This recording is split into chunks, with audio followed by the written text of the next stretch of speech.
Yan, so hello everyone, it's me again, Kuya Daniel, and nandito tayo ngayon sa isang Toyota dealership.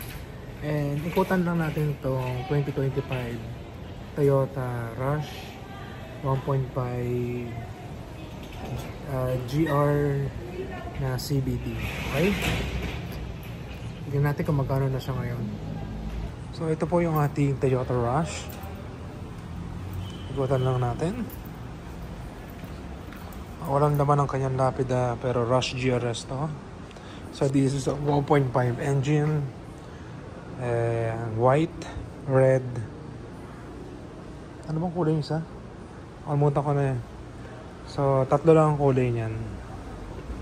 So first, this, by the way, this is a 7-seater. Yan.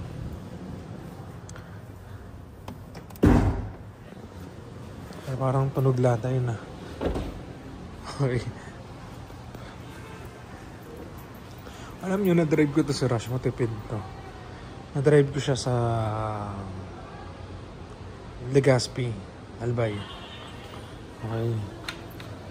3 araw ako nag-rent ng sasakyan doon. So ito ang kanyang makina and other details sa loob na under the hood. Okay. So dito wala naman tayo masyadong didiscuss.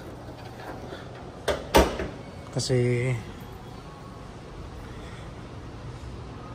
technically speaking, hindi naman lahat ng car owners is talagang marunong sa mga mechanical. So ito ay ipinagkakatiwala natin sa mga service advisor natin dito sa mga dealership. Okay. So this unit is equipped with, of course, with headlight, fog lamps, and yung grill niya medyo malaki. Then it helps na ma-cool yung engine natin pag umaandar. Okay, hindi na ako sanay mag-vlog ah. So ang size ng gulong natin is machine cut siya, 215/16R17. So dual BBTI na rin siya. So matipid yan. Side turning lamp natin nasa side mirror. And yung meron tayong smart entry. So pipindutin pag nasa yung susi, pipindutin mo lang yan, bubukas na yan. No need to get your remote and click the button.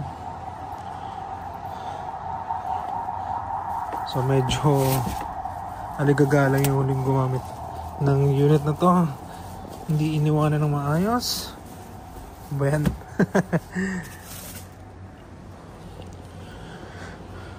Marami rin nagpapagrab ng mga Rush natin. Uy, nililinisin lang yan. May mga aligaga talaga ng mga tumitingin na wala sa ayos na.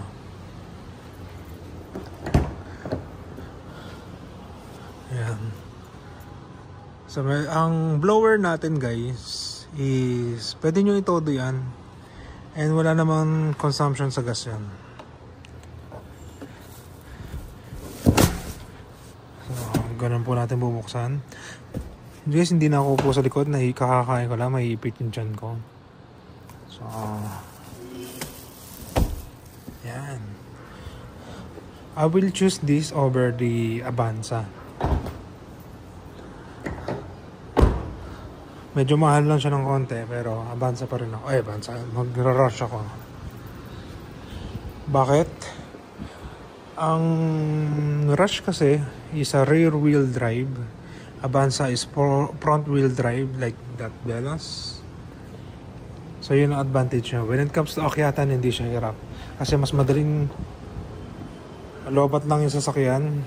So equip na rin siya ng 2-eye sensor, back camera, spoiler, pin type antenna, and meron tayong ready na lalaganan ng roof rack. May roof rail na tayo. So puna tayo sa likod tayo sa harap.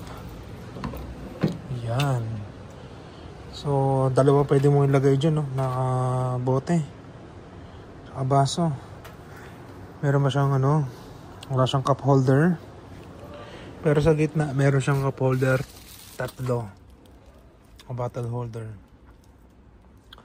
Okay. Wala lang siyang center console, no? So, ito yung sa pillar niya. Yan. So, try natin yung umupo, no? How is it? Uy! Compared to my Vios, ang taas niya. Siyempre, SUV to eh. So, meron ito maganda sa kanya, meron shade holder.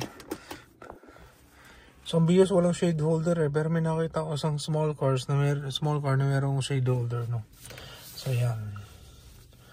Actually, ang features ng Rush, hindi masyadong madami. Unlike Veloz. Napakadami yung pindutan, napakadaming features. Okay. Pero when it comes to performance, for me, Rush tayo. Pero when it comes to technologies, Veloz tayo. When it comes to budgetarian, let's go Avanza. Okay? So yan. Push start button na rin siya, guys. And wala masyado siyang controls. Yung kanyang rear view mirror, wala naman masyadong ano. Ilaw yan. Kaya nga lobat lang yung sasakyan eh.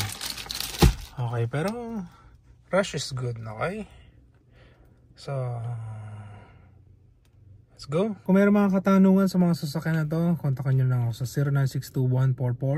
0962-144-8733. So, magkita-kita tayo na i-release natin ang bago nyong sasakyan na Toyota. Okay? Bye everyone!